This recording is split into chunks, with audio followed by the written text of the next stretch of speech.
Three 10-year-old girls delivered flowers to the same hotel for years. But today was different. Today they saw two fake workers, a hidden gun, and a billionaire walking straight into danger. They had seconds to decide: scream and cause panic, or do something crazy. So they grabbed his hands and whispered, "Keep moving forward, sir. Don't look back." They saved his life. But they had no idea that one brave moment would change everything, forever. The sun was just starting to peek over the buildings in Seongsu-dong when the triplets began their morning argument. This was normal. The three girls argued about everything, from who got the last cookie to who had the best handwriting. Today, they were arguing about flowers. "I should carry the big basket because I'm the oldest," Sage said. She pushed her glasses up her nose and crossed her arms. Ivy rolled her eyes. "You're only older by 4 minutes. That doesn't count." 4 minutes is 4 minutes, Sage replied. Eden, the youngest by a whole 6 minutes, wasn't paying attention to her sisters. She was drawing little hearts all over the delivery paper with a red crayon. Next to each heart, she wrote Grand Lumiere Hotel in her very best handwriting. The flower shop smelled like roses and dirt and the mint tea their Grandma Nellie always made. It was a small shop, squeezed between a coffee place and a lady who fixed old shoes. But it was theirs. Well, sort of. They had been delivering flowers since they were 6 years old. Now they were 10, and everyone in the neighborhood knew them. "Girls, stop fighting and get ready," Zora called from the doorway. She rushed in wearing her nurse clothes, the light blue ones with the name tag that said Zora Bennett, RN. Her hair was pulled back in a messy bun, and she had dark circles under her eyes like she hadn't slept much. She probably hadn't. Zora worked a lot. Sometimes she worked day shifts. Sometimes she worked night shifts. Sometimes she worked both, and the girls would wake up to find her asleep on the couch, still in her nurse shoes. Zora kissed each girl on the forehead. First Sage, then Ivy, then Eden. She always went in order, oldest to youngest. It was their thing. "Stay together, okay? No wandering off. And come straight home after the delivery." Zora checked the street through the window, then she checked again. We know, Ivy said. But she said it nicely. Zora worried a lot, and they all knew why. Bad things happen sometimes. Their parents died in a car crash 4 years ago. The man who hit them was drinking, and he didn't have insurance, and everything changed after that. Zora had been their mom's nurse at the hospital. Their mom didn't make it, but before she died, she made Zora promise something. "Take care of my girls," she had whispered. "They need someone who stays." And Zora stayed. She wasn't their mom. She was clear about that. She was their Zora. And that was enough. Zora's phone buzzed in her pocket. All three girls watched as her whole body went stiff. She pulled out the phone, looked at the screen, and her shoulders dropped a little. "I have to go," she said quietly. "Be safe. I love you." "Love you too," they all said together. After she left, Grandma Nellie's voice came from across the street. "Girls, don't forget my birthday flowers. 2 o'clock sharp. Don't make me wait." Grandma Nellie wasn't really their grandma. She was just old and lived on their street and knew everybody's business. But she loved them like a grandma should, so that's what they called her. "We won't forget," Sage yelled back. Eden picked up the delivery basket. It was full of white and pink flowers, all arranged nice and pretty. "Let's go see the billionaire," she said. And her eyes went all dreamy. "You're too young to marry a billionaire," Ivy said. "I'm not going to marry him now. I'll wait until I'm old, like 13. Sage snorted. "That's not how it works." They started walking toward the fancy part of town. The buildings got taller, the cars got shinier, and the people stopped looking at them like neighbors and started looking at them like they didn't belong. But the girls didn't care. They had been coming to the Grand Lumiere Hotel since they were 6. The big doorman with the shiny buttons always opened the door for them. The lady at the front desk always had cookies in her drawer. And the head housekeeper, Mrs. Kim, always told them they were her favorite delivery girls in the whole world. When they walked into the hotel, everything smelled like fancy soap and flowers and something else they couldn't name. Rich people smell, maybe. "There are my angels," Mrs. Kim rushed over and hugged all three of them at once. "You're here on a very special day. A very important man is coming." "We know," Eden said. "Kang Ji-seok, the billionaire," Mrs. Kim laughed. Yes, that one. Very handsome, very rich, very serious. I'm going to marry him, Eden announced. No, I am, Ivy said. You can't both marry him, Sage pointed out. That's illegal. Fine, Eden said. Then I call him. You two can find your own billionaires. Mrs. Kim laughed again and gave them each a cookie from her pocket. You girls are good luck. Maybe Mr. Kang will smile when he sees you. They say he never smiles. The girls delivered the flowers to the event lady, who was running around looking stressed. She barely looked at them, just pointed to where the flowers should go and handed Sage an envelope with money inside. Can we stay for a few minutes? Eden asked. Please, just to see him. The event lady waved her hand. Fine, fine, just stay out of the way. The hotel was getting crowded. People in fancy clothes were everywhere. Security guards talked into their wrists like they were secret agents. Camera people set up their equipment. The girls found a corner to stand in where they could see the front door but wouldn't bother anybody. That's when they bumped into the two men. Well, Ivy bumped into them. She was walking backward, trying to see if she could spot the billionaire's car yet, and she backed right into a tall man wearing a hotel uniform. Watch it, the man snapped. He said it in Korean, but his accent was wrong. The girls had lived in Korea their whole lives. They knew how Korean should sound. Sorry, Ivy said quickly. The man looked down at them, and his face was mean. Stupid brats. Go play somewhere else. Eden's eyes filled with tears. She didn't cry easy, but she didn't like when people were mean. Sage stepped in front of her sister. She stood up as tall as she could, which wasn't very tall because she was only 10, and she looked right at the mean man. If you make my sister cry, I will scream so loud this entire building will hear me, and everyone will come running, and you'll have to explain why you were mean to a little kid. The man's eyes narrowed. His friend, another man in a hotel uniform, grabbed his arm and whispered something. Then the second man touched his wrist and said something very quietly. The girls heard it, though. They were good at hearing things adults thought they couldn't hear. He said something that sounded like Russian. Ivy had watched a movie once with Russian people in it, and it sounded like that. The man listened to his wrist, like someone was talking back to him. Then he tapped his friend and whispered something the girls couldn't hear. Both men walked away, but they didn't go to the front desk or the lobby. They went to a door that said roof access. That's weird, Ivy said. What did he say? Sage asked. That Russian word? Ivy scrunched up her face, trying to remember. Something like tsile. I don't know what it means. Eden wasn't paying attention to the men anymore. She was staring at the front door. What time is it? Sage checked the big clock on the wall. 1:45. We need to leave soon, or Grandma Nellie will yell at us. 5 more minutes, Eden begged. Please, just 5 tiny minutes. Sage sighed. Ivy shrugged. They both knew they would give Eden anything if she asked nice enough. So they waited, and waited. Eden kept checking the door, Sage kept checking the clock. Ivy kept thinking about those two men and that Russian word. Okay, time's up, Sage finally said. We need to go. 1 more minute. Eden, no. Please? Fine, 1 more minute. But that's it. And that's when the cars arrived. Not just one car, a whole line of them. Big, black, shiny cars that moved together like a snake. The crowd outside got louder. Camera flashes went off like fireworks. The girls pressed closer to the window to see. The middle car stopped right in front of the door. 2 security guards got out first. Then they opened the back door, and Kang Ji-seok stepped out. Eden gasped. Actually gasped, like she forgot how to breathe. He was tall. He had dark hair that was pushed back from his face. He wore a dark suit and a white shirt and somehow looked like he had just stepped out of a magazine. But it wasn't that he was handsome. Lots of people were handsome. It was something else. He looked alone.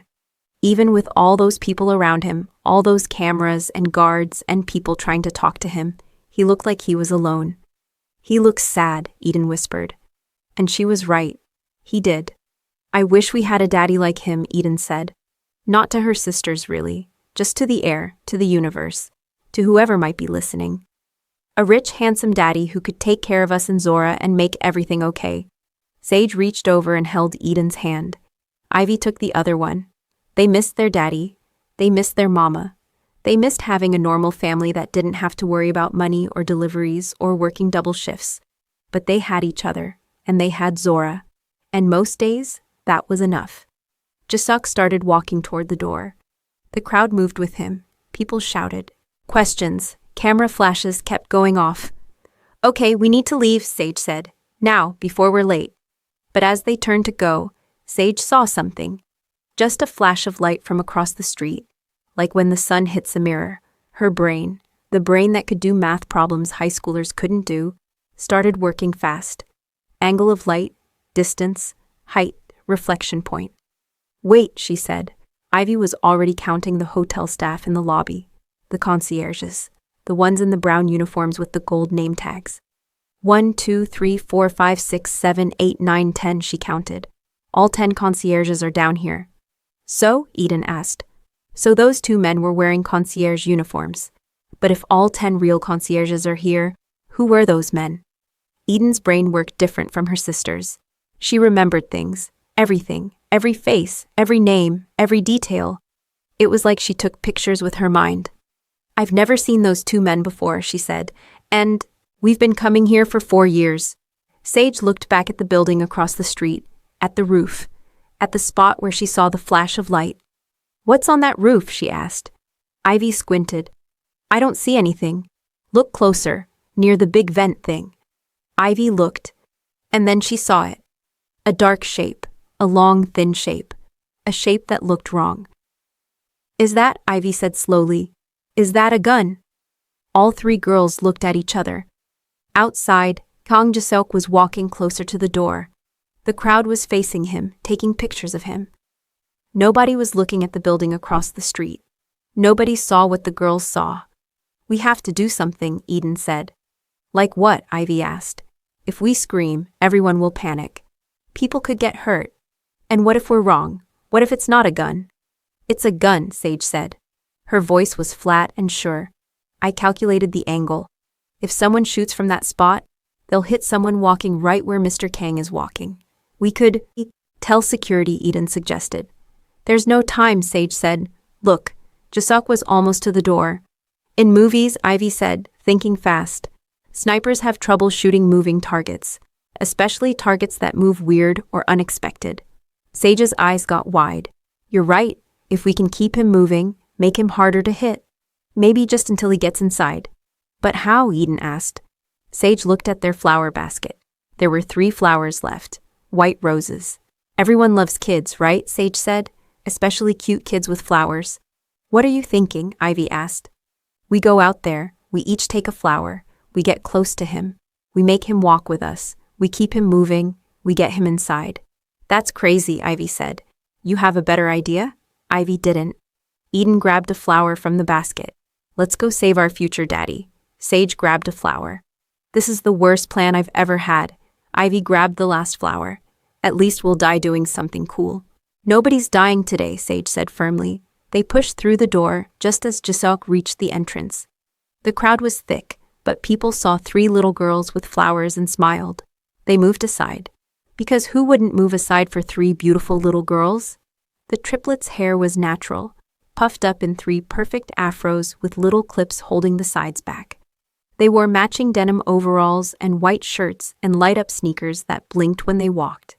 They looked exactly like what they were, sweet, harmless children. They reached Jaseok just as he put his hand on the door. Sage got to him first. She grabbed his right hand. Ivy got his left hand. Eden stood in front of him, blocking his path, holding up her flower. Keep moving forward, sir, Sage said loudly. Loud enough for the cameras to hear. Don't look back. Jaseok stopped. He looked down at them. His face was confused and annoyed. What are you doing? He asked. His voice was cold. Walking with you, Ivy said cheerfully. She smiled big for the cameras. Isn't this nice? Please move, Jaseok said. I have an appointment. We'll move, Sage said. We're moving right now. See? We're moving. And she pulled him forward into the building. Eden stayed in front, walking backward, holding her flower up like a prize. Ivy kept his left hand, swinging it a little like they were best friends. The cameras loved it. Flash, flash, flash. Jaseok tried to pull his hands away, but the girls held tight. A man in a suit rushed up to them. He was talking fast into a phone. "This is perfect," he said to someone. "The media is eating this up. Kang Jisok with children. This softens his image exactly how we need." "I didn't arrange this," Jisok said through his teeth. He was still smiling, but it was a fake smile. The girls could tell. "I know, that's what makes it perfect. Just go with it." So Jisok walked. The girls walked with him. They kept him moving, kept him surrounded, kept him alive. They didn't hear the shot. The windows were too thick. But later, they would learn it happened. A single bullet fired from across the street, missing its target by 3 feet because the target wouldn't stop moving. They made it inside the lobby. The doors closed behind them. Jisok immediately pulled his hands away from the girls. "Who are you?" he demanded. "Who sent you?" Security surrounded them, big men in black suits. "Nobody sent us," Sage said calmly. She wasn't scared. She had done scarier things than talk to angry rich people. "Then what was that?" Jisuk asked. He wasn't yelling, but his voice was sharp. "That," Sage said, "was us saving your life." Jisuk blinked. "Excuse me?" "There are bad men on the roof," Eden said helpfully. "We saw them. They had a gun." "And they were speaking Russian," Ivy added. "Well, one of them was." The words sounded like teal, but I'm not totally sure. Jisuk stared at them. Then he looked at his head of security. The security man was already talking into his wrist, listening to his earpiece. His face went pale. "Sir," the security man said quietly, "we have a situation. Shots fired from the building across the street. One of our vehicles was hit, and we've apprehended 2 men in fake uniforms trying to access the north stairwell." The lobby went quiet. Jisuk looked back at the 3 girls. They looked back at him. "You knew," he said slowly. "We guessed," Sage corrected. "But it was a really, really good guess." Someone turned on the TV in the lobby. The news was already showing footage. A reporter stood outside a different hotel. "Breaking news," she said. Chairman candidate Park Min-ho was shot just moments ago while exiting his vehicle. He is in critical condition. Police say a sniper fired from a nearby rooftop. The security man's phone rang. He answered it, listened, then looked at Jisuk. "Sir, that was meant to be you. The target was you. Park Min-ho's hotel is 3 blocks away. They hit him when they couldn't get you." The whole lobby seemed to hold its breath. Jisuk sat down in one of the fancy chairs. He suddenly looked very tired. He looked at the 3 girls again, really looked at them this time. "What are your names?" he asked. "I'm Sage. I'm Ivy. I'm Eden." "How old are you?" 10, they said together. "And you deliver flowers?" "Yes, sir." Jisuk rubbed his face with his hands. When he looked up, something in his expression had changed. The coldness was still there, but something else was there too. Something softer. "You saved my life," he said. "You're welcome," Eden said brightly. "Can we go now?" Ivy asked. "Our grandma is going to yell at us if we're late with her birthday flowers." Jisuk stood up. "I'm driving you." "Sir, we should debrief," the security man started. "I'm driving them home," Jisuk repeated. His voice left no room for argument. "These children just saved my life. The least I can do is make sure they get home safely." The girls looked at each other. They were about to ride in a billionaire's car. Eden grinned so big her face might split in half. The car was nice, really nice. The seats were soft leather. The windows were dark. There was a small TV in the back of the front seat. But the girls didn't care about any of that. They sat close together in the back seat, like they always did. Sage in the middle, Ivy and Eden on either side. Jisuk sat in the front with his driver. He kept looking back at them like he couldn't figure them out.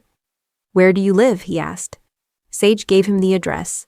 The driver put it into his phone and started driving. They drove away from the tall buildings, away from the shiny stores, away from the parts of Seoul that looked like pictures in magazines.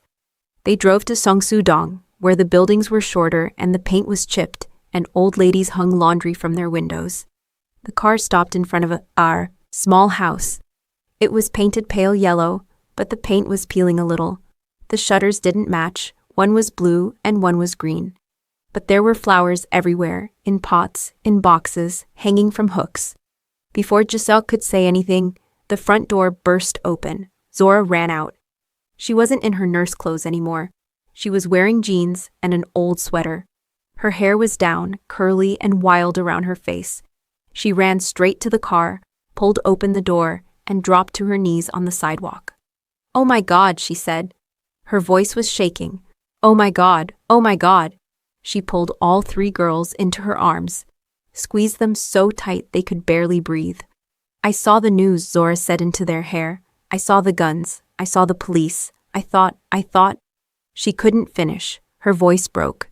"We're okay," Sage said. "We're heroes," Ivy said. "We saved a billionaire," Eden added. Zora pulled back and looked at each of their faces, checking for injuries, for fear, for anything wrong. The girls were fine, smiling even. Zora let out a long breath. Then she seemed to remember there was someone else there. She looked up. Jisuk had gotten out of the car. He stood a few feet away, watching them. Zora's breath caught, not because he was handsome, though he was, not because he was rich, though the car made that obvious, but because when she looked at him, really looked at him, she saw something in his eyes that surprised her. He looked lost, like a person who had everything but didn't know what to do with it. Zora stood up slowly. She was tall for a woman, but she still had to look up to meet his eyes. "Thank you," she said quietly, "for bringing them home." "They saved my life," Jisuk said. His voice was stiff, formal. "I should be thanking them." "Well," Zora said. "Thank you anyway." They stood there for a moment, neither one sure what to say next. Then Eden, because Eden had no sense of good timing, grabbed both of their hands. "Will you be our new mommy and daddy?" she asked. Zora's face went hot. She yanked her hand back like Eden's was on fire. "Eden! Oh my God, I'm so sorry, Mr. Kong. We're not." She was stumbling over her words, embarrassed and flustered. Jisuk didn't say anything. He just looked at Zora, then at the girls, then at the little yellow house with the mismatched shutters and the flowers. "If you ever need anything," he said finally, "anything at all, you have my debt." "We don't need charity," Zora said quickly, maybe too quickly. Something flickered in Jisuk's eyes. Hurt, annoyance. It was hard to tell. "It's not charity," he said. "It's gratitude." Before Zora could respond, a voice called out from down the street. "You girls are late. I've been waiting for my birthday flowers for 20 minutes. Grandma Nellie appeared, hands on her hips, wearing a bright purple tracksuit and a scowl. She looked at Jisuk, looked at his car, looked back at him. "Who's this?" she asked. "The billionaire we saved," Eden said proudly. Grandma Nellie said. She walked right up to Jisuk and looked him up and down like she was inspecting a fish at the market. "You don't look so special." Jisuk's eyebrows went up. Probably nobody had talked to him like that in years. "I assure you, I'm quite ordinary," he said. "Good," Grandma Nellie said. "Ordinary is honest. Where are my flowers?" The girls looked at each other. In all the excitement, they had left the flower basket at the hotel. Sage started. "We might have forgotten them," Ivy finished. "Because we were saving a life," Eden added quickly. Grandma Nellie sighed. "I suppose saving a life is a good excuse. But you still owe me flowers." "I'll have some sent over," Jisuk said. "What kind would you like?" Grandma Nellie squinted at him. "You trying to buy my affection, rich boy?" "No, ma'am. I'm trying to make up for the fact that your flowers got left behind because of me." Grandma Nellie grunted. "Roses. Pink ones. None of those fancy imported ones that die in 2 days. Good. Local roses that last." "Pink roses. Local. Noted." Grandma Nellie looked at Zora. "This one planning to stick around?" "No," Zora said quickly. "Maybe," Jisuk said at the same time. They looked at each other. Grandma Nellie's eyes sparkled. She saw something there, something neither of them had figured out yet. "Well," she said, "I'll be watching. You hurt these girls or Zora, and you'll answer to me. I don't care how much money you have." "Understood," Jisuk said seriously. Grandma Nellie nodded and walked back to her house. Jisuk turned to leave, got back in his car. The driver started the engine, but before they pulled away, he looked back one more time. Zora was already ushering the girls inside, one hand on each of their backs, protective, loving, tired. Eden turned at the door and waved at him, a big happy wave. He waved back. Then, the car drove away. Inside the house, Zora made the girls sit at the kitchen table.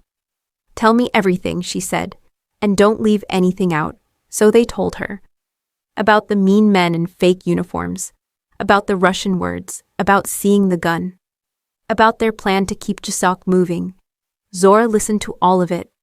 Her face went pale, then angry, then scared, then something else they couldn't name.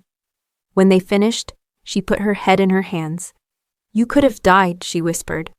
But we didn't, Sage pointed out. You could have. But we didn't, Ivy repeated. We're heroes, Eden said. The news said so. Zora looked up. What news? The girls hadn't thought about that part. Sure enough, when Zora turned on the TV, there they were. Footage of 3 little girls holding hands with Kang Jaseok, walking him into the hotel, smiling for the cameras. Mysterious triplets save billionaire's life, the headline read. The reporter was talking about how adorable they were, how brave, how the media was trying to find out who they were. Zora turned off the TV. We're not doing interviews, she said firmly.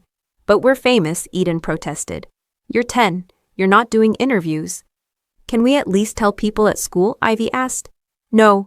Why not? Zora's voice got very quiet. Because bad people saw what you did, and bad people might come looking. That made the room go quiet. We'll be safe though, right? Eden asked. Her voice was small now, scared. Zora pulled her into a hug. Yes, baby, we'll be safe, I promise. But even as she said it, she wasn't sure she believed it. Later that night, after the girls were asleep, Zora sat in the dark living room. Her phone buzzed. A text from Darius. Saw you on the news, standing next to some rich guy. You think you're too good for me now?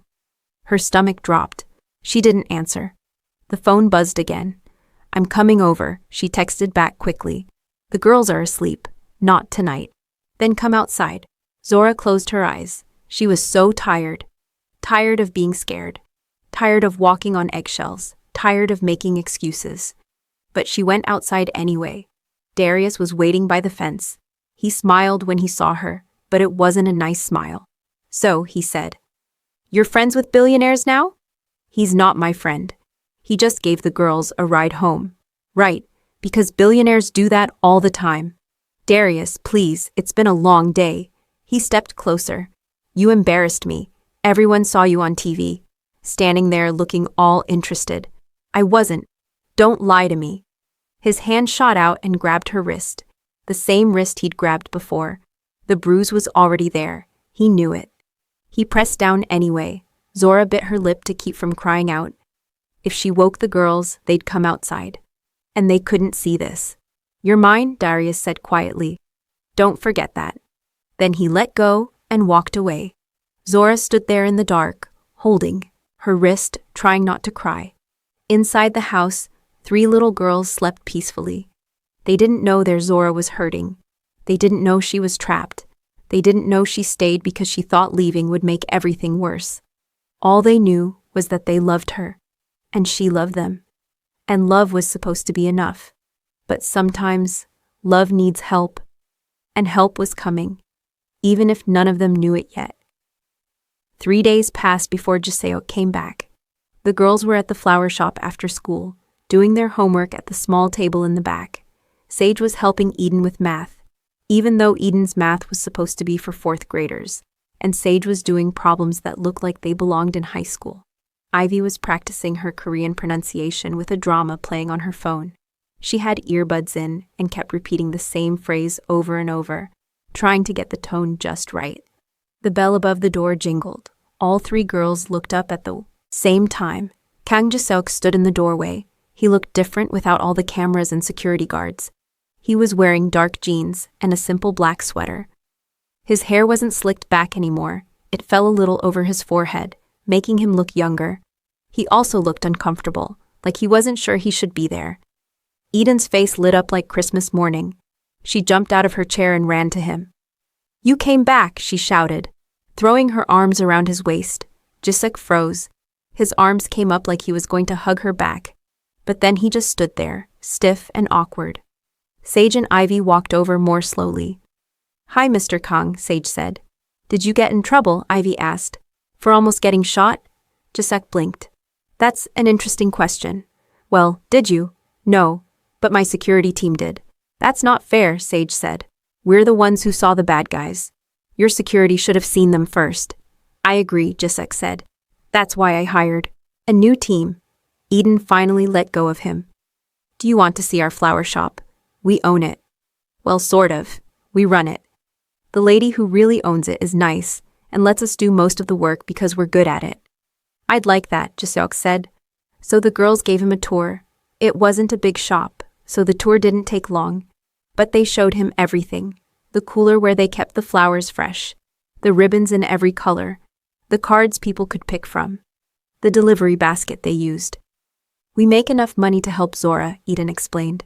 She works really hard, and sometimes we hear her crying at night when she thinks we're asleep, so we try to help. Jisuk's expression changed, got softer. That's very kind of you. It's not kind, Sage said. It's fair. She takes care of us. We take care of her. Not many 10-year-olds think that way, Jisuk said.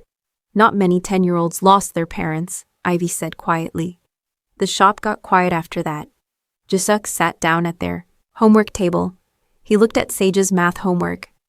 Is this calculus? He asked. Yes, sir. You're 10. Yes, sir.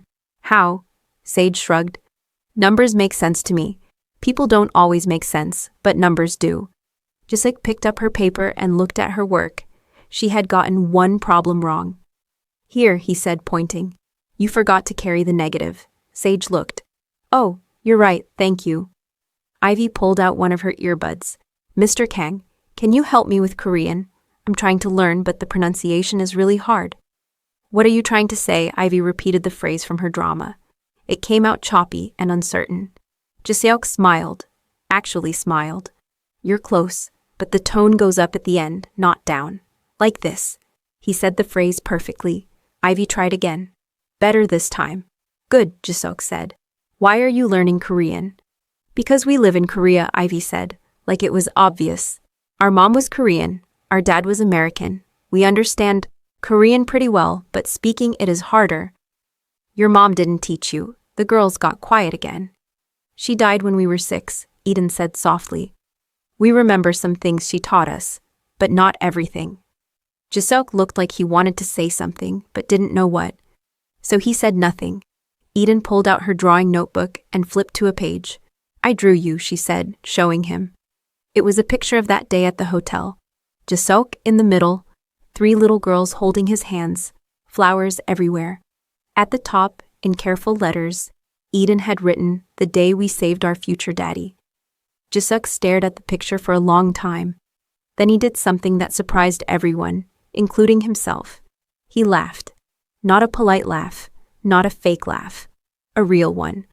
The kind that comes from your belly and makes your shoulders shake. The girls stared at him. What's funny? Eden asked. I don't think anyone has ever called me their future daddy before, Jiseok said. Especially not someone I just met. Do you have kids? Ivy asked. No. Do you want kids? Jiseok stopped laughing. I don't know, I never really thought about it. You should think about it, Eden said seriously. You'd be a good dad. You're nice and you helped Sage with her math, and you didn't get mad when I hugged you, even though you looked really uncomfortable. I wasn't uncomfortable, Jiseok lied. All 3 girls gave him a look. Okay, I was a little uncomfortable. I'm not used to hugs. That's sad, Eden said. And it was sad. Jiseok realized it was very, very sad. The bell jingled again. Zora walked in, still wearing her nurse uniform. Her hair was pulled back, and she had her bag over her shoulder. She looked tired. When she saw Jiseok, she stopped. Mr. Kang, she said, surprised but not unfriendly. Miss Bennett, he said, standing up. It's just Zora. Then call me Jiseok. Zora shifted her bag. What brings you here? I wanted to check on the girls, make sure they were okay after everything. We're fine, Sage said. Better than fine, Ivy added. We're famous. 3 kids at school asked for our autographs. I told you not to tell people at school, Zora said. We didn't. They saw us on the news. Zora sighed. Of course they did. Have you been bothered by reporters? Jiseok asked. A few, Zora admitted. But I told them we're not interested. They mostly left us alone after that. If they don't, let me know. My lawyers can help. We don't need lawyers. I know you don't need them, but the offer stands. Zora looked at him for a moment. Really looked at him. trying to figure him out. "Why are you really here?" she asked. Jisuk didn't answer right away. The girls watched him, waiting. "Because," he said slowly, "I haven't been able to stop thinking about what happened. About how 3 children saw danger before my entire security team did. About how they risked themselves to save me, and I wanted to say thank you, properly." "You already said thank you," Zora said. "I know, but it didn't feel like enough." Eden tugged on Zora's sleeve. "Can he stay for dinner?" "Eden, please. We never have company, and he's nice." And he helped Sage with her math. Zora looked torn. She glanced at Jiseok, then at the girls, then back at Jiseok. "We don't have anything fancy," she said finally. "I don't need fancy. Just rice and whatever I can make with what's in the fridge." "That sounds perfect." Zora still looked uncertain, but she nodded. "Okay. Dinner? But just dinner." The girls cheered. Jiseok smiled again, twice in one day. That might have been a record. At home, Zora cooked while the girls set the table. Jiseok sat awkwardly in the small living room, not sure what to do with himself. The house was tiny. The living room, kitchen, and dining area were all one space. There were only 2 bedrooms, one for Zora and one for the girls. The furniture was old but clean. There were flowers everywhere, in vases, in pots, drawings of flowers on the walls. It was nothing like Jiseok's apartment. His place was all modern and empty and cold. This place was crowded and warm and lived in. He liked it. Dinner was kimchi stew with rice and side dishes. Simple food, but it tasted better than anything Jiseok had eaten in a long time. "This is delicious," he said. "My mom taught me to make it," Zora said, before she passed. "Your mother was Korean?" "Yes. My dad was American. He was in the military stationed here. They met, fell in love, had me. Then he got transferred back to the States, and she went with him. But she made sure I knew my culture, the language, the food, the traditions." "And your father died when I was 16, heart attack. Mom died 2 years later, cancer." "I'm sorry," Zora shrugged. "It was a long time ago." But Jiseok could tell it wasn't that long ago. Not really. Pain like that didn't have a timeline. "What about you?" Zora asked. "What about your parents?" "My mother died when I was 8. My father died last year." "I'm sorry. Don't be. My father and I weren't close." The girls were eating quietly, listening to the adults talk. "Is that why you don't smile much?" Eden asked suddenly. "Eden," Zora said. "What?" "I'm just asking." Jiseok looked at Eden. "Maybe," he said honestly. "I never really thought about it."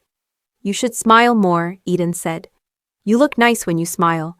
"Thank you. I'll try." After dinner, Jiseok offered to help with dishes. Zora tried to say no, but he was already at the sink, rolling up his sleeves. "I'm terrible at this," he warned. "I've never washed dishes by hand before." "Never?" "I have a dishwasher. Or I did. I'm not actually sure. My housekeeper handles everything." Zora laughed. She couldn't help it. "You don't know if you have a dishwasher?" "I know that sounds ridiculous." "It really does." They washed dishes together. Jiseok was terrible at it, just like he said. He used too much soap. He didn't rinse them properly. He dropped a spoon twice. But Zora didn't mind. There was something sweet about watching this powerful, rich man struggle with something so simple. Their hands touched in the soapy water. Both of them went still. Zora pulled her hand back first. "Sorry," she said quickly. "Don't be," Jiseok said. They finished the dishes in silence, but it wasn't an uncomfortable silence. It was the kind of silence that happens when 2 people are thinking the same thing, but neither one wants to say it out loud. In the living room, Ivy was teaching Eden a song from her drama. Sage was reading a book that looked way too advanced for a 10-year-old. "They're amazing," Jiseok said quietly. "They are," Zora agreed. "They've been through so much, but they still find reasons to be happy. I don't know how they do it." "Maybe because they have you." Zora looked at him. "I'm not their mother." "No, but you're something just as important. You're someone who stayed." Zora's eyes got shiny. She blinked fast, trying not to cry. "I made a promise," she said. "Their mother, Julia, she was dying. She knew it. And she looked at me and asked me to take care of her girls. How could I say no? A lot of people would have. Then a lot of people are terrible." Jiseok smiled. "You're probably right. As he was leaving, the girls hugged him goodbye. Even Sage, who usually didn't hug anyone. Zora walked him to his car. "Thank you," she said, "for coming. The girls really enjoyed it." "I enjoyed it too. You don't have to keep checking on us. We're okay." "What if I want to?" Zora looked up at him. The streetlight made her eyes shine. "Why would you want to?" Jisuk thought about lying, about saying something smooth and meaningless, but he didn't. "Because when I'm here, with you and the girls, I feel like a real person. Not just a name on a company. Not just numbers in a bank account. Just a person."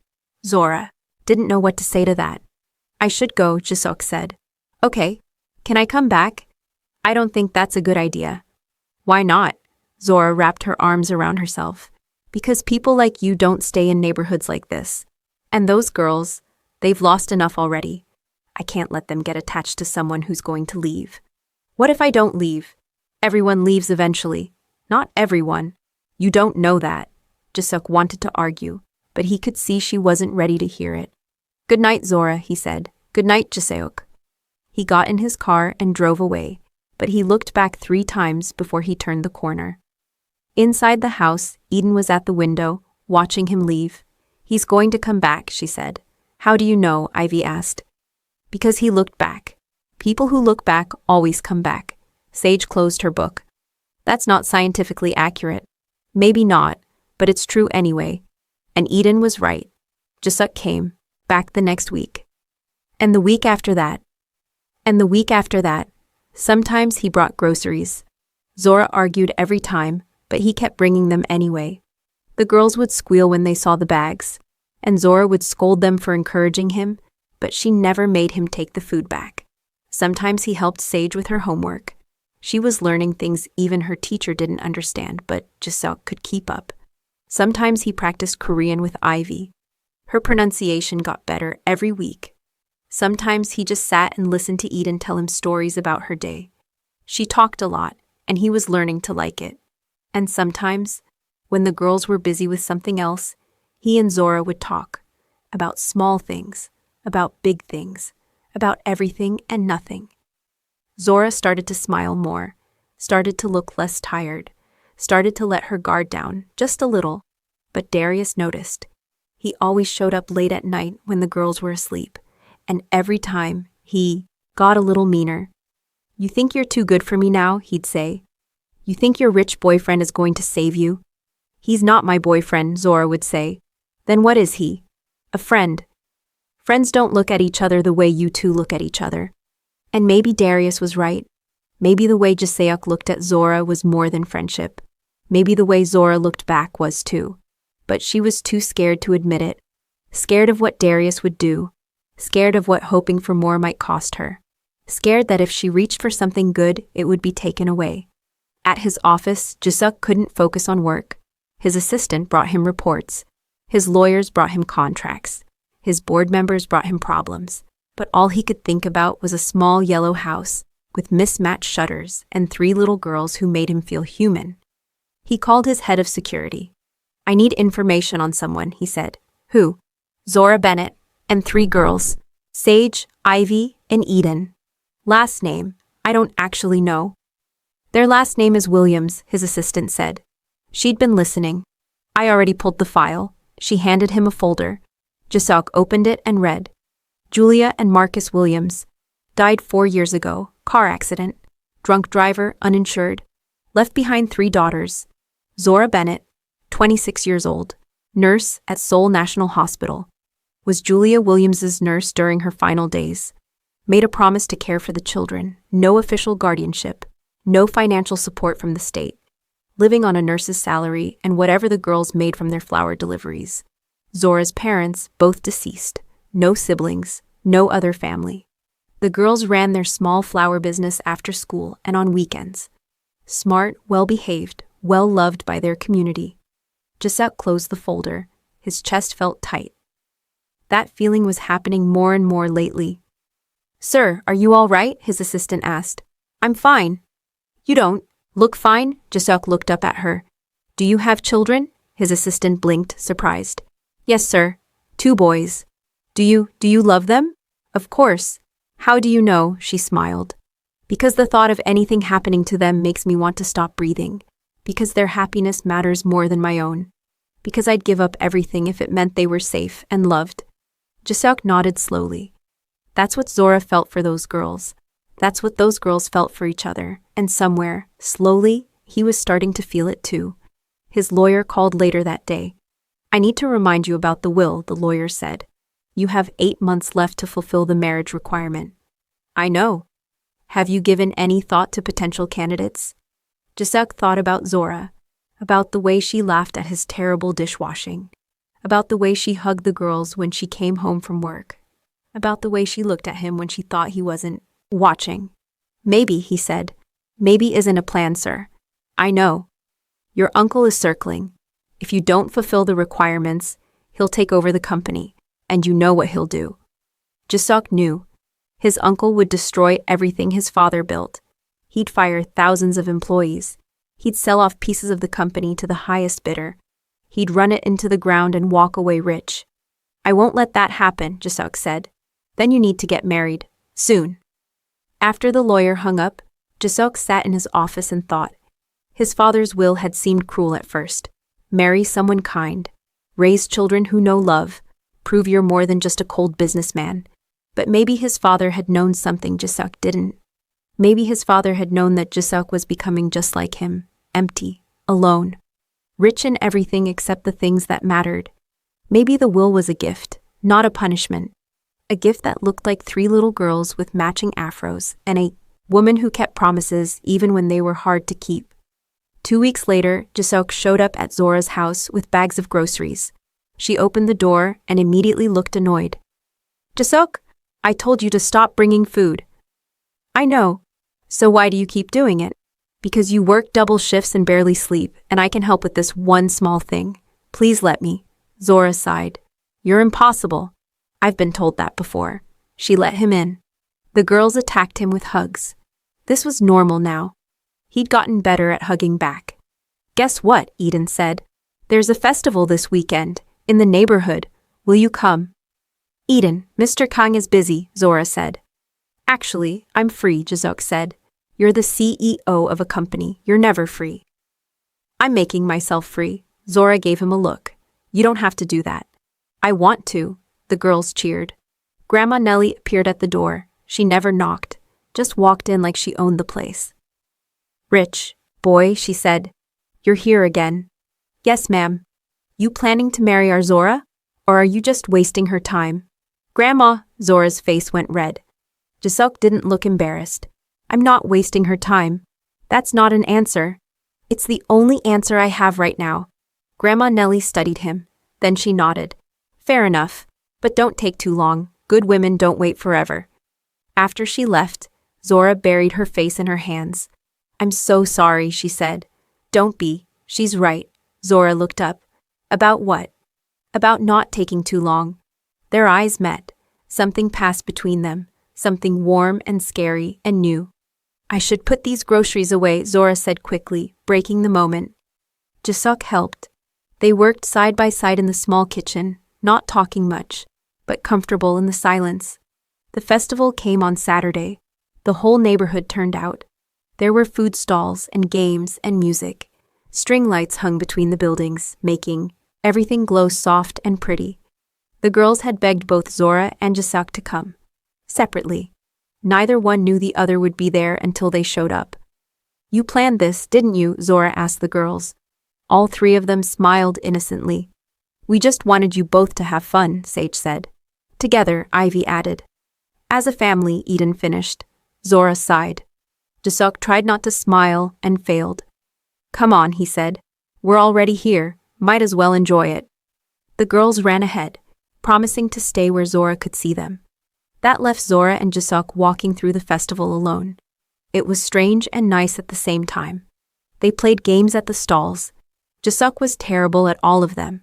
He couldn't throw rings. He couldn't knock down bottles.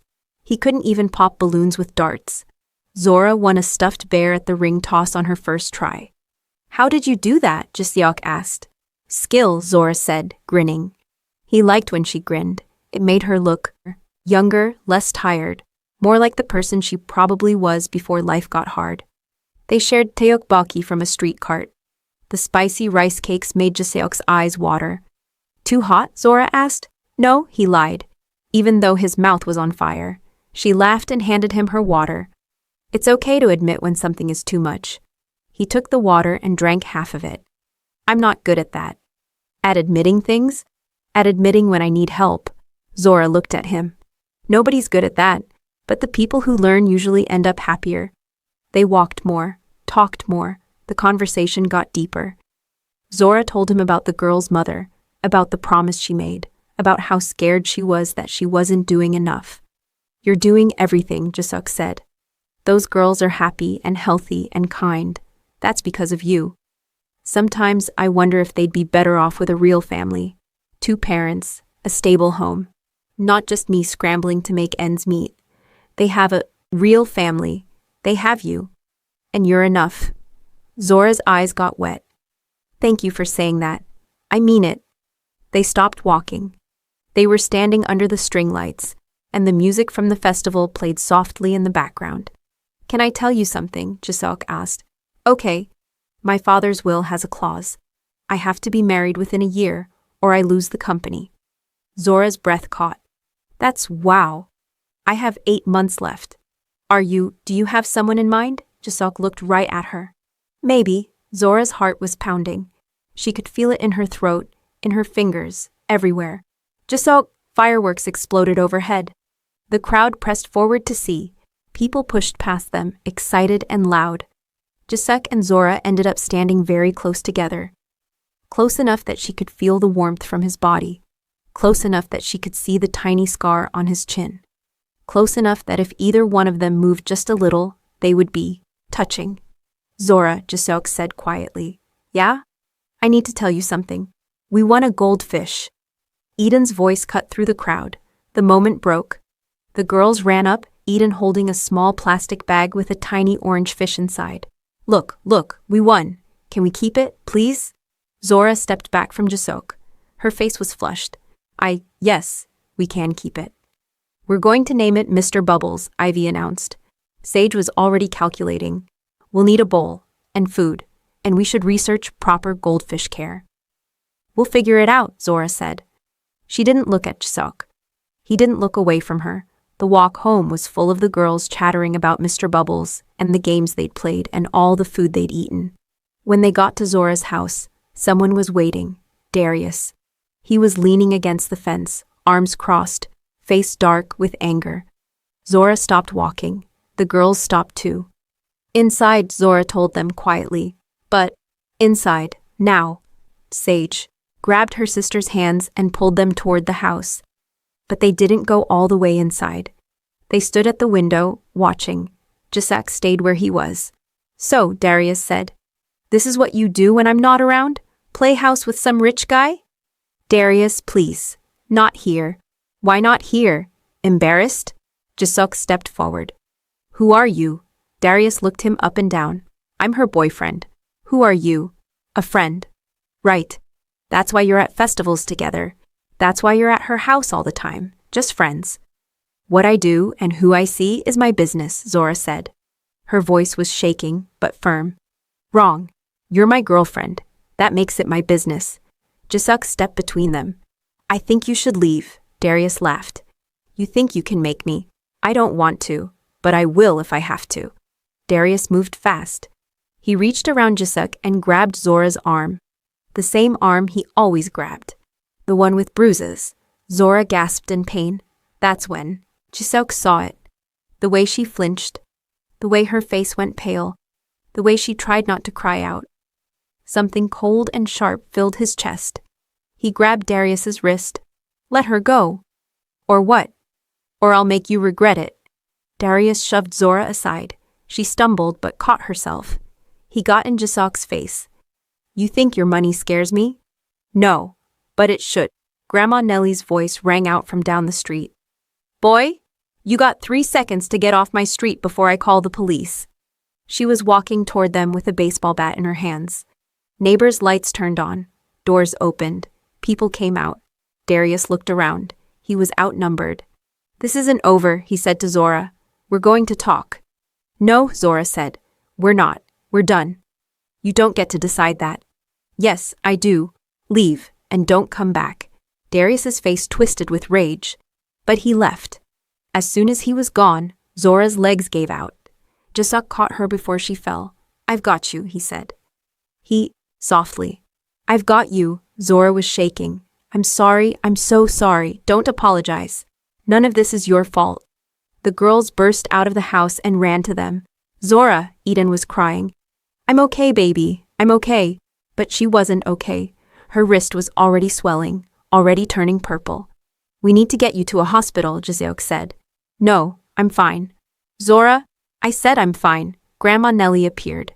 Stubborn girl, let the man help you. I can take care of myself. You've been taking care of yourself. Now let someone else take care of you for once. Zora looked at the girls, at Grandma Nellie, at Jisuk. Finally, she nodded. Jisuk drove her to the hospital. The girls and Grandma Nellie came too. While Zora was getting her wrist x-rayed, Jisuk sat with the girls in the waiting room. They were scared and quiet. Even Eden wasn't talking. Is Zora going to be okay? Ivy finally asked. Yes, Jisuk said. She's going to be okay. Is that man going to come back? Sage asked. Not if I can help it. How can you help it? Jisuk looked at the three worried faces staring up at him. I'm going to make sure you're all safe, he said. All of you, I promise. You can't promise that, Sage said. You can't control what other people do. You're right, but I can make it a lot harder for him to hurt anyone again. Eden climbed into his lap. She'd never done that before. She just curled up against his chest and closed her eyes. Jisuk froze. Then, slowly, carefully, he put his arms around her. Ivy climbed up on one side of him, Sage on the other. They sat like that, the four of them, until Zora came back. Her wrist was wrapped in a bandage, not broken, just badly bruised. She saw Jisuk with all three girls and stopped. They were scared, he said quietly. I know. I told them everything would be okay. Will it be? Jisuk looked right at her. Yes, because I'm not going anywhere, not unless you tell me to. Zora's eyes filled with tears. Why? Why do you care so much? Because you and these girls, you made me remember what it feels like to care about something other than money and power. You made me feel human again, and I'm not ready to give that up. A tear rolled down Zora's cheek. I'm scared. I know. What if this is a mistake? Then we'll figure it out. Together. Zora wiped her eyes, looked at her girls, safe in Jisuk's arms, looked at him, patient and steady and real. Okay, she whispered. Together. And for the first time in a very long time, Zora let herself hope that maybe, just maybe, everything really would be okay. The next morning, Zora's friend Keisha showed up at her door. Keisha was a nurse too. They worked together at the hospital, and she had been telling Zora to leave Darius for months. When she heard what happened at the festival, she came straight over. Let me see your wrist, Keisha said. Zora held it out. The bandage was clean and white, but underneath the bruises were dark. Keisha sat down on the couch and pulled Zora down next to her. How long? Keisha asked. How long what? Don't play dumb with me. How long has he been hurting you? Zora looked away.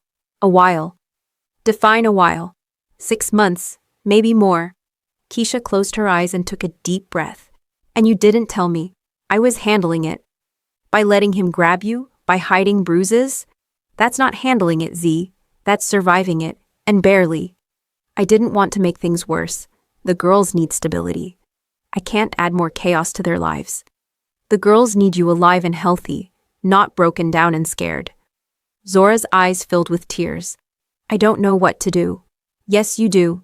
You leave him, for real this time, no going back. What if he doesn't let me?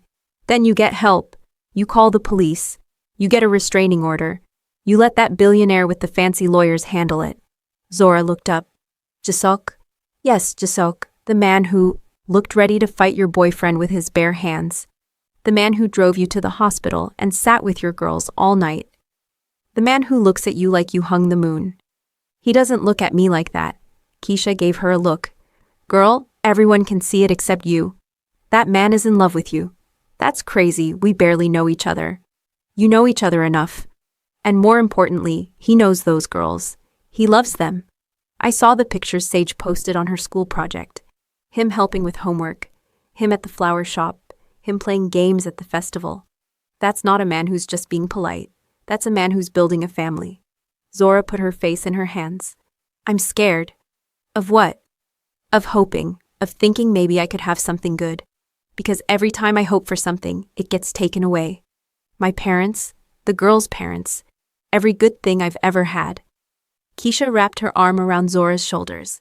Not everything gets taken away. You still have those girls. You still have me. And maybe if you let yourself try, you could have him too. What if I'm not enough? What if he realizes I'm just me? A nurse with no money and 3 kids who aren't even mine. Those girls are yours in every way that matters. And if he can't see that you're extraordinary, then he's an idiot. But I don't think he's an idiot. Zora leaned against her friend. When did everything get so complicated? Life's always complicated, but sometimes complicated is worth it. Across town, Jaseok sat in his office with his lawyer. I need you to handle something, Jaseok said. What kind of something? There's a man. His name is Darius. I don't have a last name yet, but I will. He's been hurting someone I care about. I want him gone. The lawyer raised his eyebrows. Gone as in out of the country? Or gone as in legally unable to come near her or the children she cares for ever again? Restraining order? For starters. But I want more than that. I want leverage. I want something that makes sure he never even thinks about coming back. The lawyer opened his laptop. Tell me everything you know about him, Jaseok told him. Everything the girls had mentioned. Everything he'd observed. Everything Zora had said. Or more importantly, hadn't said. I'll have a full background check by tomorrow, the lawyer said. If there's anything to find, we'll find it. Good.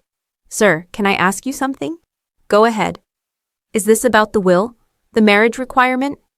Jaseok was quiet for a moment. It started that way. I thought maybe I could find someone kind and fulfill my father's requirements and save the company. Simple. And now? Now it's not simple at all. Now I care about them, really care. Not because I have to. Not because of the will, but because when I'm with them, I'm the person I want to be. The lawyer smiled.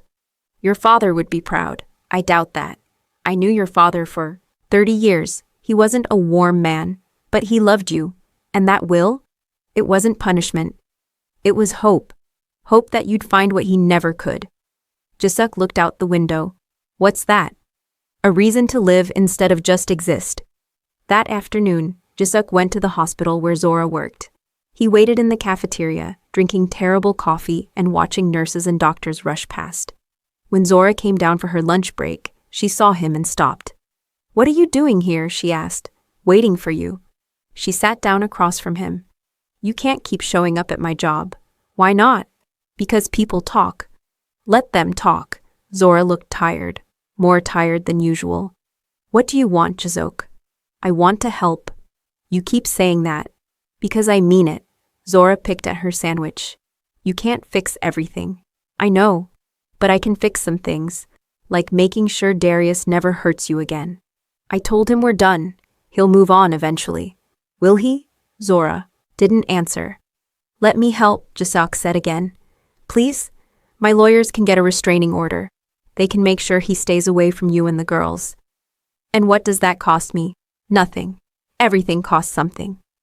Jaseok leaned forward. Okay, you're right. It does cost something. It costs you letting someone care about you. Letting someone help carry the weight you've been carrying alone for 4 years. That's the cost. Zora's eyes got wet. Why do you care so much? I told you, you and the girls make me feel human. That's not enough of a reason to turn your whole life upside down. It's the best reason I've ever had. They sat in silence for a moment. There's something I need to tell you, Jaseok said, about my father's will. You mentioned it at the festival. I need to be married within 8 months, to someone kind, someone who can teach me to be a better person, someone who can help me raise children who know what love is. Zora's heart was pounding. Okay. If I don't fulfill those requirements, my uncle takes over the company, and he'll destroy it. Fire thousands of people. Sell everything off piece by piece. That's a lot of pressure. It is. So you need to find someone to marry.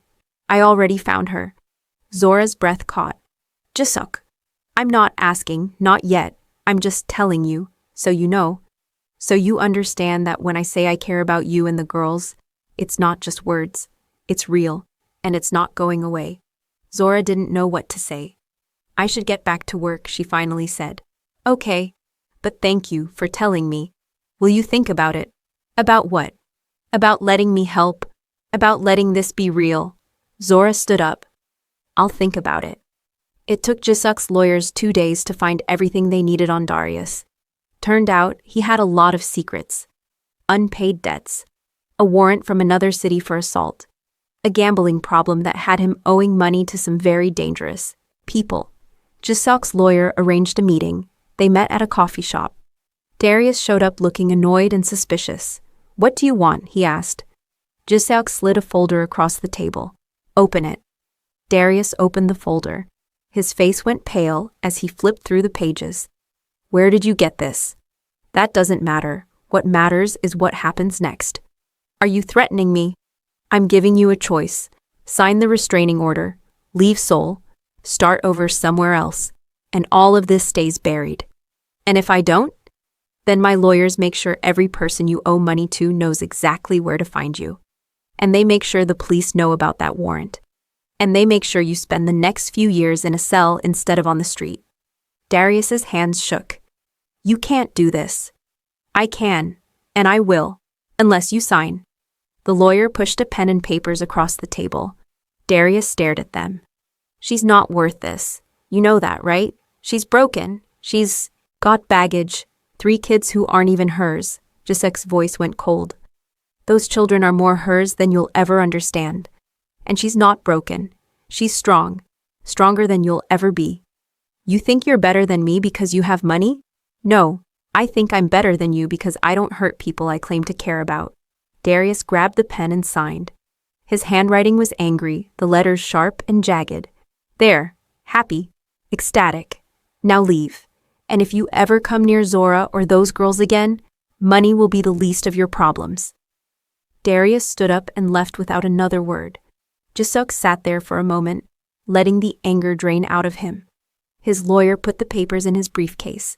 That was well done, sir. I wanted to hit him. I know, but this was better. Was it? Yes, because now he can't hurt them, ever again. Jisuk went straight to Zora's house. She opened the door and saw his face. What happened? Darius signed a restraining order. He's leaving Seoul. He won't bother you again. Zora's knees went weak. She grabbed the doorframe. How?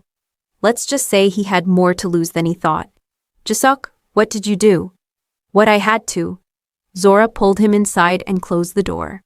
The girls were at school. The house was quiet. You can't just fix my problems like that. Why not? Because I need to be able to take care of myself. You do take care of yourself. You take care of everyone, but that doesn't mean you have to do it alone. Zora started crying. Not sad crying. Relief crying. The kind of crying that happens when something heavy you've been carrying for too long finally gets set down. Jisuk didn't know what to do, so he just stood there. I'm sorry, Zora said, wiping her eyes. I don't know why I'm crying. You're crying because you're safe now. That's a good reason. She looked up at him. Thank you. You don't have to thank me. Yes, I do. They stood close, together in the quiet house. Zora's eyes were red from crying. Jisuk's tie was crooked. Neither one of them moved. Zora, his phone rang. He ignored it. It rang again. You should get that, Zora said. He answered it. What? His head of security's voice was urgent. Sir, we have a situation. Someone just tried to grab the girls on their way home from school. Jisuk's blood went cold. What? They're safe. Our team intervened. But sir, it was your uncle's men. Jisuk looked at Zora. Her face had gone pale. She'd heard. Where are the girls now? At the school, with our team and local police. We're on our way. They got to the school in record time. The girls were in the principal's office, surrounded by security guards and police officers. When they saw Zora, all three of them burst into tears. Zora dropped to her knees and pulled them all into her arms. I'm here! I'm here! You're safe! They tried to take us, Ivy said. She was shaking. There was a van, Sage said. Her voice was flat, like she was reciting facts to keep from feeling scared. 2 men, the same ones from the hotel. I remembered their faces, Eden whispered. I was so scared. Jiseok felt something sharp and painful in his chest. These were his girls now. He couldn't pretend they weren't. And someone had tried to hurt them. A police officer approached. Mr. Kang, we need to ask you some questions. So Jiseok answered questions. About his uncle, about the assassination attempt, about the will and the company and all the reasons someone might want to hurt him by hurting the people he cared about. The officer took notes. We have the 2 men in custody. They're already talking, saying your uncle hired them. Good, arrest him. We're working on it, but building a case takes time. How much time? Weeks, maybe months.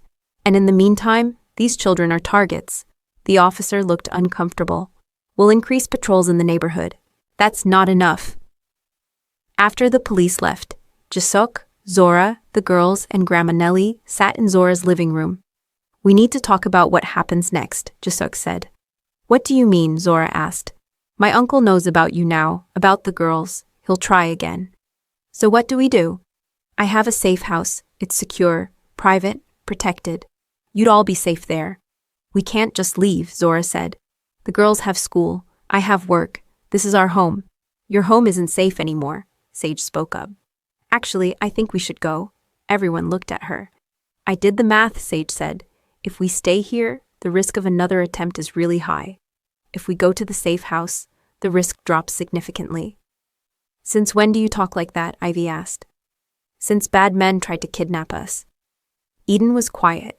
She hadn't said much since they left the school. Eden, baby, what do you think? Zora asked. Eden looked at Jiseok. Will you be there? Every day, he promised. Then I want to go. Grandma Nellie stood up. I'll watch the house, keep the flowers watered, make sure nobody messes with anything. Grandma, you don't have to. Hush, child. Those babies need to be safe. That's all that matters. So it was decided. They packed that night. Clothes, books, school supplies, Mr. Bubbles the goldfish in his little bowl. The safe house was in Pyeongchang-dong, a quiet neighborhood in the hills. The house was nice, but not fancy. Big enough for all of them. Warm, comfortable. Jiseok had made sure of that. He didn't want them living somewhere that felt cold and empty like his apartment. He wanted it to feel like a home. When they arrived, the girls explored every room. There were books in the living room, art supplies in the dining room, a piano in the corner. You play piano? Ivy asked Jiseok. I used to, when I was young. Will you teach me? If you want. Eden found her bedroom and gasped. There were glow-in-the-dark stars on the Yeezy ceiling. How did you know I like stars? She asked. You drew them on everything, your notebooks, your flower delivery papers. I noticed. Eden hugged him tight. This is the best room ever. That night, after the girls went to bed, Zora found Jiseok in the kitchen. He was trying to make tea and failing. You really don't know how to do anything, do you? Zora asked, smiling. I'm learning. She took over, making tea for both of them. They sat at the kitchen table in comfortable silence. Thank you, Zora said, for all of this. You don't have to keep thanking me. Yes, I do, because you didn't have to do any of this. You could have walked away after the girls saved you, but you didn't. I couldn't. Why? Jiseok looked at her, really looked at her. Because the day I met you and those girls, my life started making sense for the first time. Zora's breath caught. I spent my whole life chasing things that didn't matter, Jiseok continued. Money, power, approval. From a father who was never going to give it. And then 3 little girls grabbed my hands and told me to keep moving forward. And I did. But not just physically, in every way. Jiseok. I'm in love with you, he said. I'm in love with your strength and your kindness and the way you love those girls, like they're your own. I'm in love with the way you make me want to be better. And I know it's fast, and I know it's complicated, and I know you're probably scared. But it's true. And I needed you to know. Zora was crying again. I'm scared, she admitted. I know. What if this doesn't work? What if it does? She laughed through her tears. You're impossible. You've said that before. It's still true? They sat there, not touching, but closer than they'd ever been. I can't promise you perfect, Jisik said. I'm still learning how to be the person you and the girls deserve. But I can promise I'll try. Every single day. Zora reached across the table and took his hand. That's enough. 2 weeks passed. The girls settled into their new routine. Jisek's driver took them to school. Security watched from a distance. They came home to Jisuk and Zora waiting. It felt like a family. One morning, Jisuk tried to make pancakes. It went badly. The smoke alarm went off. The pancakes were black. The kitchen was a disaster. The girls came running. What happened? Sage asked. I tried to cook, Jisuk said, looking defeated. Eden giggled, then Ivy, then Sage. Soon everyone was laughing. Zora came in, saw the mess, and shook her head. Go sit down, all of you. She took over, making perfect pancakes while Jisuk and the girls set the table. They ate together, talking and laughing and arguing over who got the last pancake. Eden looked at Jisuk. Daddy, can you pass the syrup? Everyone froze. Eden's hand flew to her mouth. I'm sorry, I meant Mr. Kang. Jisuk's eyes got shiny. It's okay. You can call me that if you want. Ivy and Sage looked at Zora. She was crying, but she was smiling too. Does that make you mommy? Ivy asked. Zora laughed. Not yet, baby. But soon, Eden asked hopefully. Jisuk and Zora looked at each other. Maybe soon, Jisuk said. That night, after the girls were asleep, Jisuk asked Zora to come upstairs. The house had a rooftop garden, small but pretty. String lights hung overhead. Potted flowers from the girls' shop lined the edges. Did you do this? Zora asked. The girls helped. Sage did the math on the lights. Ivy arranged the flowers. Eden made the playlist. Soft music played from a speaker hidden somewhere. It's beautiful. Not as beautiful as you. Zora's face got hot. That was cheesy. I know, I'm still learning how to do this. They stood under the lights. The city spread out below them. Zora, Jisek said, I told you I loved you, and I meant it, but there's more I need to say. Okay, I spent my whole life thinking I knew what success looked like.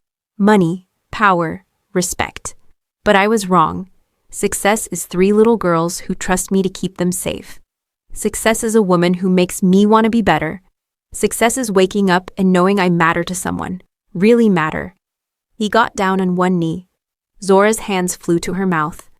I'm not good at this yet, Jisok said. Being soft, being present, being the kind of person who deserves you, but I want to learn. I want to spend the rest of my life learning. With you, with those incredible girls. He pulled out a ring. Simple, beautiful. Zora Bennett, will you marry me? Not because of a will or a deadline or a company, but because I can't imagine my life without you in it. Zora was crying so hard she could barely see. Yes, she whispered. Yes, yes, yes. Jisuk stood up and slid the ring on her finger. Then he pulled her close. They almost kissed. Their faces were so close. But then, I told you he'd propose. All 3 girls were peeking from the stairwell. How long have you been there? Zora asked. The whole time, Eden said, grinning. We helped plan this, remember? They ran over, wrapping around Jisek and Zora in a giant group hug. Does this mean we're really a family now? Ivy asked. We've been a family for a while, Jisek said. This just makes it official. That night, lying in bed, Zora looked at the ring on her finger. She'd been so scared to hope, so scared to want, so scared that anything good would be taken away. But maybe Keisha was right. Maybe not everything gets taken away. Maybe some things stay. 6 months later, they got married in a small chapel in Seongsu-dong. The girls wore matching lavender dresses and carried flowers from their own shop. Zora wore a simple white dress that made her look like something out of a dream. Jisok wore a suit, but his tie was crooked. Sage fixed it right before the ceremony. Grandma Nellie sat in the front row, wearing bright purple and crying happy tears. Keisha was there, grinning and taking a million pictures. The neighborhood came out. The people who had watched the girls grow up. The people who had supported Zora through the hard years. The people who had become family when blood family was gone. When it was time for vows, Jiseok spoke first. Zora, you taught me that being rich has nothing to do with money. You taught me that family is built, not born. You taught me that the bravest thing you can do is stay. And I promise you, I'm staying, for all of it. The good days and the hard days and everything in between. Zora wiped her eyes. Jiseok, you showed up when I thought I had to do everything alone. You saw 3 little girls and didn't see a burden. You saw a gift. You gave us safety and stability and something I thought we'd lost forever. Hope. And I promise you, I'll spend the rest of my life showing you what real love looks like. They exchanged rings. The pastor smiled. You may kiss your bride. Jiseok cupped Zora's face gently and kissed her forehead. Soft, sweet, perfect. The crowd cheered. The girls ran up and hugged them both. At the reception in the neighborhood park, everyone danced and ate and celebrated. The girls performed a song Ivy had choreographed. It was silly and off-key and absolutely perfect. Grandma Nellie gave a speech. I told that rich boy if he was playing games, he should leave. He stayed, and I've never been happier to be wrong. Jiseok and Zora danced while the girls spun around them. Eden tugged on Jiseok's jacket. Daddy, when do we get to baby brother? Jiseok laughed. One thing at a time, Eden. Zora leaned in and whispered. Actually, we should probably talk about that. Jiseok pulled back. Are you? Not yet. But maybe someday? If you want. I want everything with you. The party went late into the night. String lights glowed overhead. Music played. Neighbors danced. Children ran around laughing. And in the middle of it all, a family that had been built from broken pieces stood together. 3 little girls who had saved a man's life. A woman who had kept an impossible promise. And a man who had learned that the best things in life can't be bought. They can only be built. One day at a time. One choice at a time. One moment of bravery at a time. Later, as the party wound down, Zora stood with Jiseok watching the girls play with their friends. Do you ever think about that day? She asked. The day they saved you? Every day. Do you ever wonder what would have happened if they hadn't been there? Yes. But then I remember that they were there, and that changed everything. 3 little girls with flowers. 3 extraordinary little girls with flowers, Jiseok corrected. Eden ran over, out of breath and grinning. Look, Grandma Nellie is dancing with the baker. This is the best day ever. She ran off again. Sage and Ivy were teaching some younger kids how to make flower crowns. They're going to be okay, Zora said. Later, it had a new sign that read, Sage. Later, it had a new sign that read, Sage. Ivy and Eden's Flowers. Family owned and operated. The girls still ran deliveries after school, but now they had help. Now they had security that followed at a distance. Now they had a father who picked them up when deliveries ran late. Now they had a mother who didn't have to work double shifts anymore. They had everything they needed, not because of money, but because of love. And love, it turns out, was always enough. It just needed help sometimes. Help that came in the form of 3 brave little girls who saw danger and didn't run, who grabbed a stranger's hands and said, "Keep moving forward, sir. Don't look back." And he didn't look back. He looked forward, toward a future he never knew he wanted, toward a family he never knew he needed, toward a life that was finally, beautifully, perfectly full. If you have gotten to this point, it means I did a good job. Show that appreciation by liking this video and subscribing. See you in the next one. If you will like your name to be featured in my next story, do well to say so in the comments. Bye.